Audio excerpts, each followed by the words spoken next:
Puppy கும்பிட்டு விட்டா காலாண்ட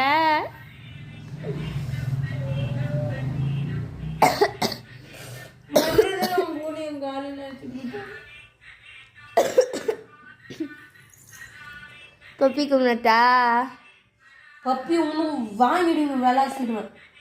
எப்படி நல்லா இருந்த காலை இப்படி ஊனமாக்கி வச்சுது அந்த பப்பி. நீத்தா எப்படியெல்லாம் நான் நடந்தேன். ஐயோ ரொம்ப நல்ல ஐயோ ஐயோ இப்படி ஊனமாக்கி வச்சேன். ரொம்ப நல்ல யார் எப்படி நடந்தாங்க? வயசான பாட்டி நடந்தேன். ஆனால் கையில் கொம்பு தான் இல்லை. நல்லா இருந்துச்சு. அது இப்போ அப்போ இப்போதான் நல்லா நடந்ததுதான் வேணாம் எனக்கு. இப்போ நல்லா தான் நடக்கிற